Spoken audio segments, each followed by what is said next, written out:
evolving digital landscape, for your business to thrive, you must adapt or die. Welcome to Marketing in the Age of AI, the podcast helping you harness the power of AI and marketing tools to revitalize and grow your business. And now here's your host, marketing expert and author of Authentic Marketing in the Age of AI, Emmanuel Rose.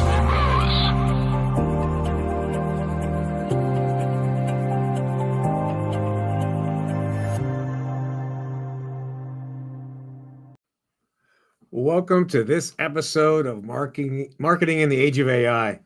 We're going to be talking today about Generative Engine Optimization, or GEO, which is the next evolution of SEO. And for this inferential walk and maybe a philosophical talk, I've invited a guest named Chad Calimpong, who has a strong background in digital marketing and SEO. And we're going to see if we can uncover some activities for marketers to get involved with now that will make it easier for Chat and Claude and whatever comes up next, make it easier for them to find our content and recommend it to people who are looking for products and services. Chad, welcome to the show. Hi, Emmanuel. Yeah, thanks for the invite, and I'm glad to be here. Well, good. I appreciate your time, and thank you so much for going on this inferential walk with me. Anything else that you would like to say about your background or what you're into right now? Yeah, so basically I've been doing this for, over 2 decades, I think.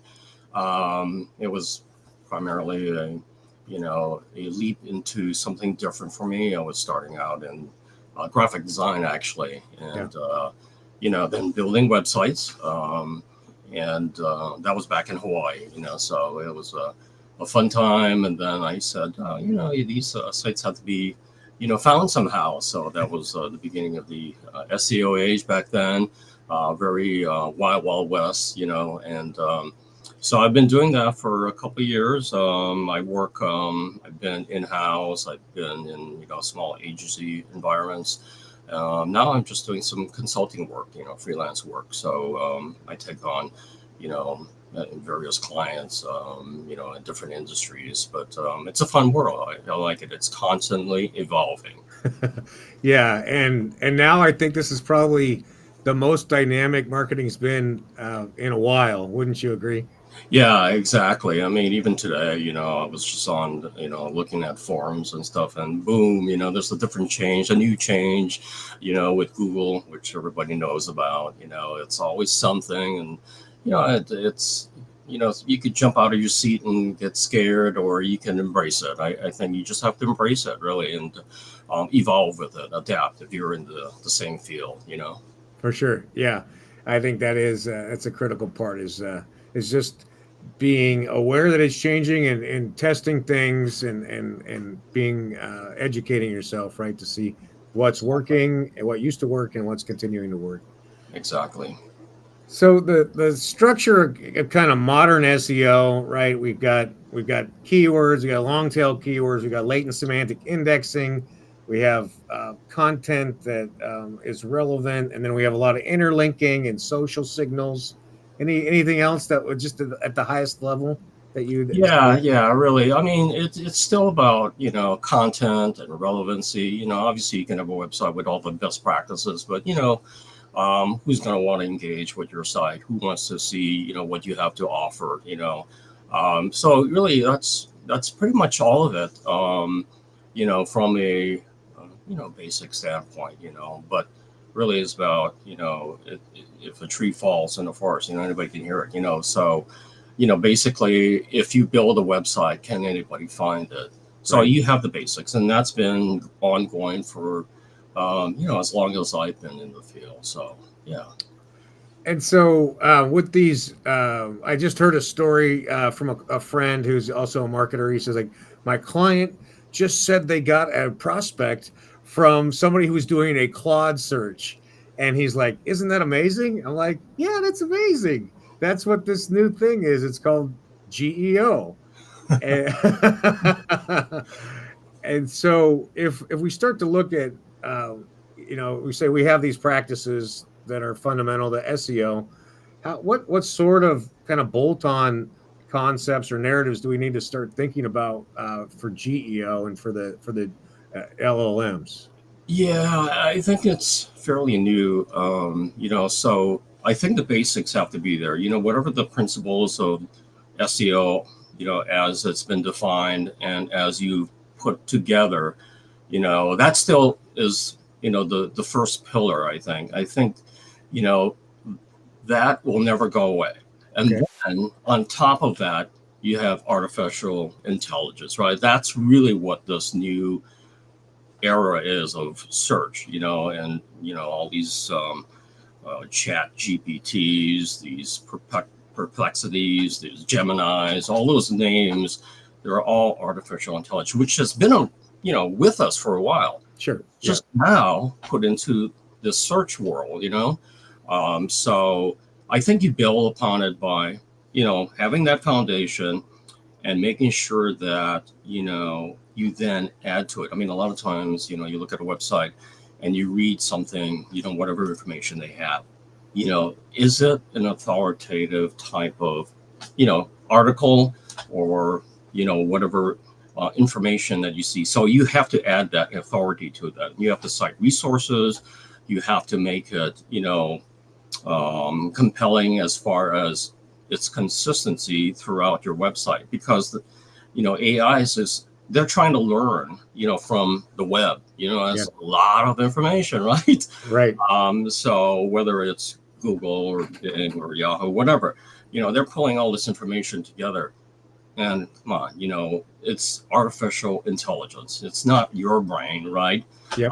You still have to come together and put your brain, your human touch to that information that you put on your that content you put on your site.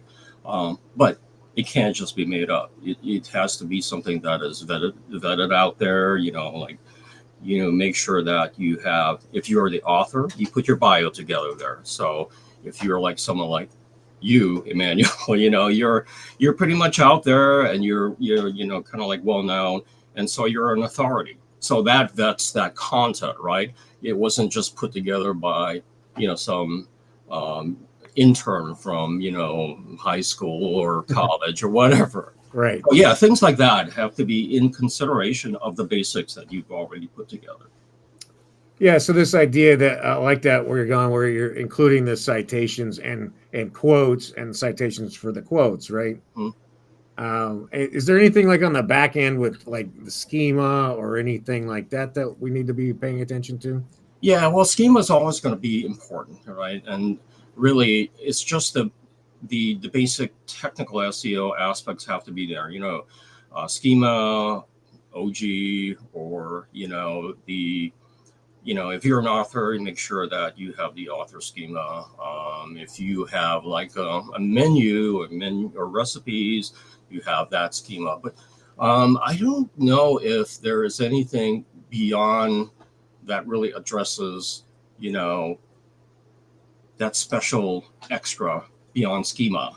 Maybe tomorrow there might be. Yeah, right. Right now, as long as you have all those back end components down, really the structure of the site, I'll take that back a little bit. A lot of people miss this. The structure of the site, with your headings, and for example, if you're pretty much experienced in, the basics of SEO, you have your H1 tags, you have your H2, that has to be a flow that makes total sense, right? Because artificial intelligence is then going to try to find these sites would have these, concepts together in an orderly fashion. Uh-huh. So if you're really scattered, if, maybe your H1 tag is what the title of your website, say it's, Manuel Rose, author, and then you go down and you have like contact me and one of the other tags. I mean, it's sort of breaking it up, right? Yep. So you have to understand that those are important components in the back end, so that your content, as these robots or whatever coming to your site, they're starting to understand and put together, this is the story of this site, this is the theme, this is information that I want to present to my, the searcher that's using, my technology. So yeah, I mean, those fundamentals have to exist, but yet not just exist, but exist in a coherent way, in an organized manner. Right. And so that it also maybe you're leveraging a little bit more outside linking and references, right, to add validity to that piece of content. Right. But not just, linking to my sister's website, Right. really it's, from early stages, I think it's more the high authoritative sites like a Wikipedia or, and obviously you don't want to have a competitive, link to a competitor site, but, informational, if you're talking about, say, here's the stats for incoming visitors to my state, linking to like maybe a page on Statistica, things like that. I mean, it's citing valid, information out there, and that's already been vetted and is considered authoritative. So yeah, I mean, linking to those sources is a critical aspect, but linking to authoritative sources is the key. Yeah, right. Yeah, high domain authority, right, is what we're looking for. Yeah. And contextual or LSI contextual sources also. Right. Yeah. What about where do you see like multimedia as playing an importance in this? Does that have a reference for the AI, do you think? Yeah, I think you're talking about like as far as on the site or yeah, in a piece of content, infographics or video or some other. I think there's a point there. You just mentioned infographics. It structures in a way that is, sort of like very organized. A really nice infographic usually does that, and it's simple. It's obviously also an aspect where, it's an image, using a site, or it's a link to a PDF or something, some external thing. I think, putting all that together, video, an infographic in itself on a site, multimedia, makes the site more engaging, right? Because the user then can go and see, wow, I can click on this video, learn more, see, some sort of like actionable, like motion, and then the infographic, a simple takeaway, it gives the user the ability to download the PDF, take that away. I mean, it adds to the, the site being, very beneficial to the searcher, and that's what really AI wants. These type of AI tools, and they're trying to find sites that give the user the best information possible, right? Because then you're gonna have another site competing with you doing the same thing, but they lack maybe the multimedia aspect you pointed out,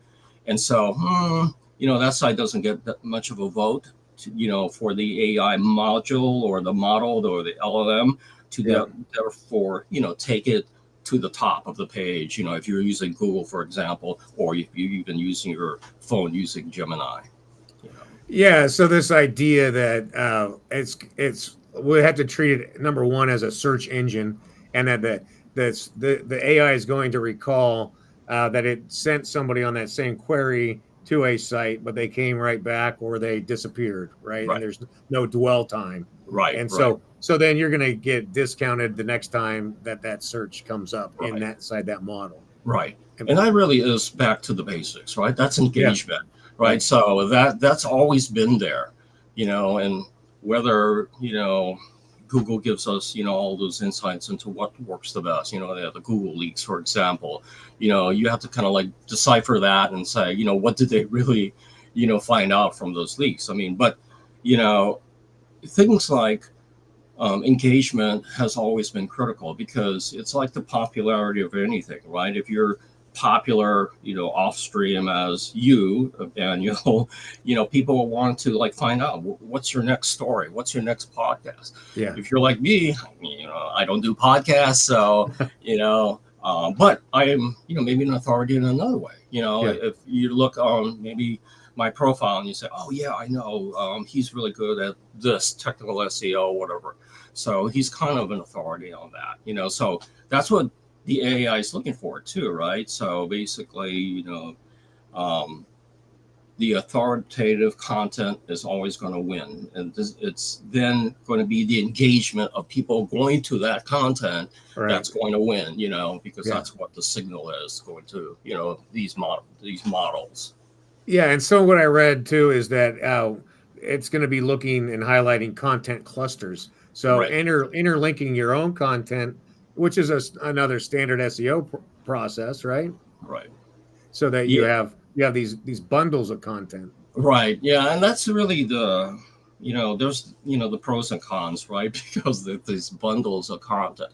So the information that AI in this early stages, really, I mean, there's always been this, the information is not really accurate, right? I mean, I'm reading this, where's it coming from? And that's why, I'm using Google for example, maybe they, decided not to pull content from this industry or that industry, and they kind of focus more on like healthcare and,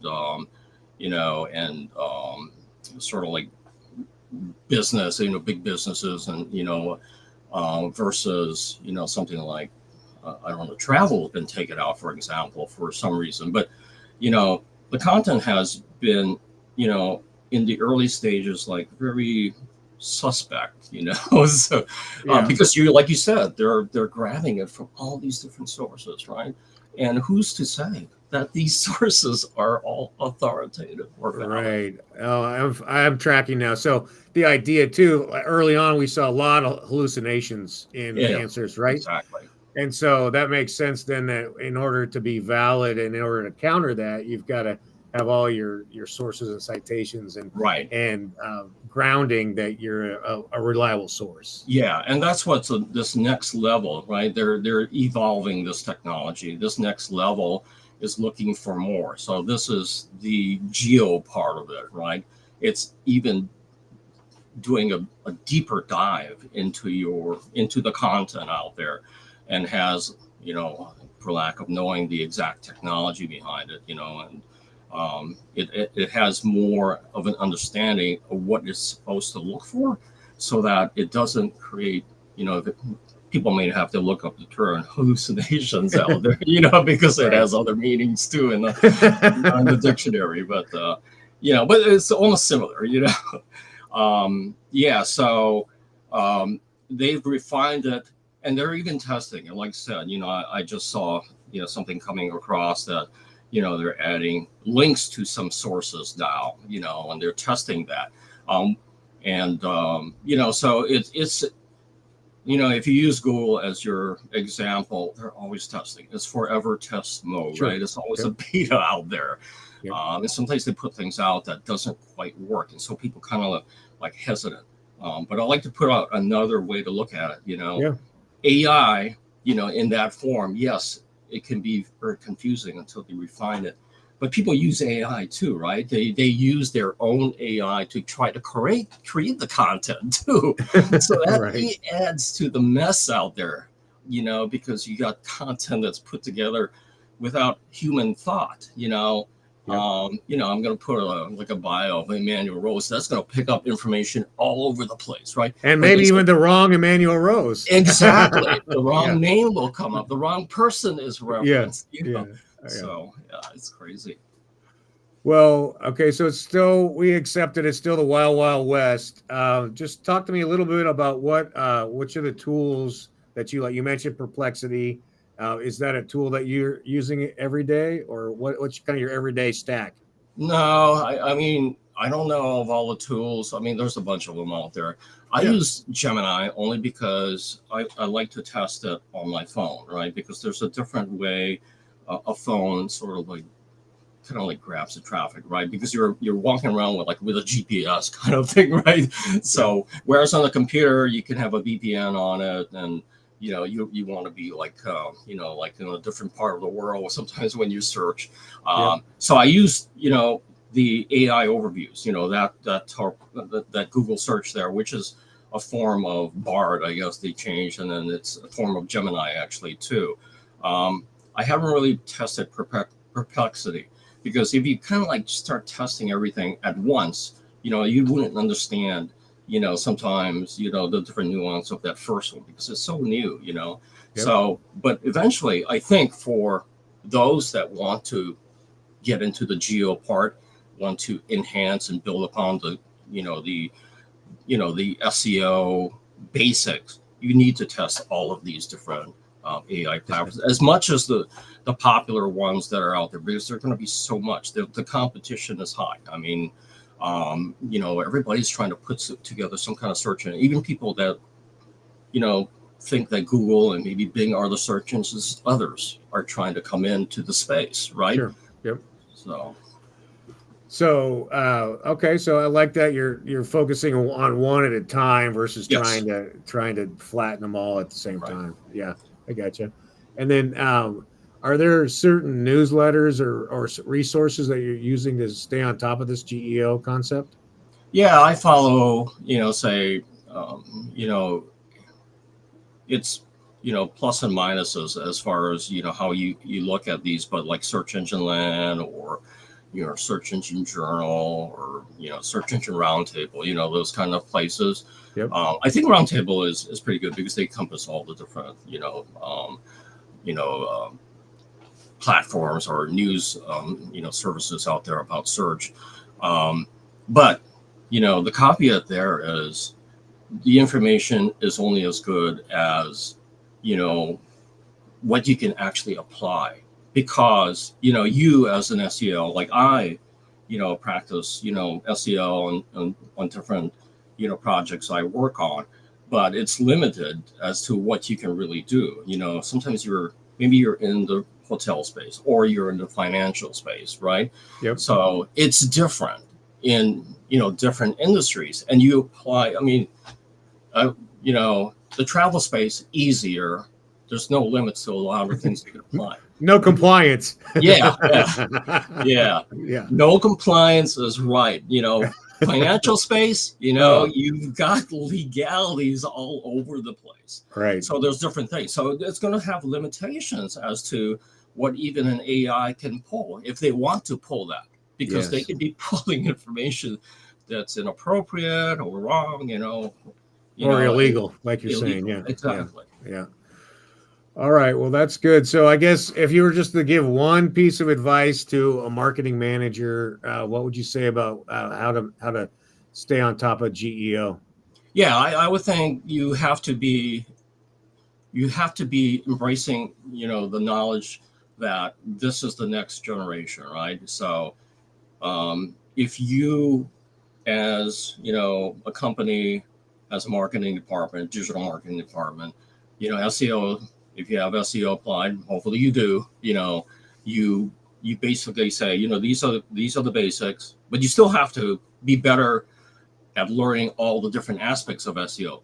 And then the next layer on the cake, before you like those scandals, basically is geo. Understand what it's doing, where it's coming from, how it impacts your industry. Really, that's what it is. It's not like reading an article and saying, wow, it's doing this and that. But how is it going to impact, or is impacting, your specific industry? That's what's key, because some of it is like not really touching you right now, and some of it may be, kind of like grabbing all your information right now. So you're in a competitive space now. Yeah, right. No, I liked it. I like how your brain works. You're like you're niche. You can see. Yeah, that's really how you have to go about doing this kind of work, actually. Yeah. Well, I appreciate your time in the conversation and your insights, Chad. Oh, thank you. If somebody wants to get in touch with you, what's the best way to reach out? Yeah, I don't want to be inundated by geo requests, but yeah. So I have a LinkedIn profile. You can actually just kind of like Google Chad, my first name, and Calimpong. You can see it spelled there, and I think you'll find me. I'm sort of unfortunately listed everywhere, hopefully for good reasons and good content. But so I appreciate you inviting me. It was a great chat. I like talking about this stuff. Awesome. Well, I'm going to reach out to you again in a few months and see how things have changed out there. I'm going to tell you, heads up before I go, there's going to be a change, but I'm going to keep it undercover right now. So. All right. I like it. A little gotcha at the end. Well, hang out and I'll be right back with you, Chad. Thank you. Okay. Sounds good. Cheers. Well, it's a great episode, a great conversation. The fundamentals of SEO, it sounds like are the most critical part of then being able to overlay the GEO and to stay focused on what's happening in your industry. And thanks for joining Marketing in the Age of AI, and we'll see you again soon. Thanks for listening to Marketing in the Age of AI. Be sure to subscribe wherever you heard this podcast so you never miss a future episode. Your copy of Authentic Marketing in the Age of AI is available at Amazon.com or EmmanuelRose.com. You can also connect with Emmanuel on LinkedIn. Thanks again for listening, and we'll see you next time.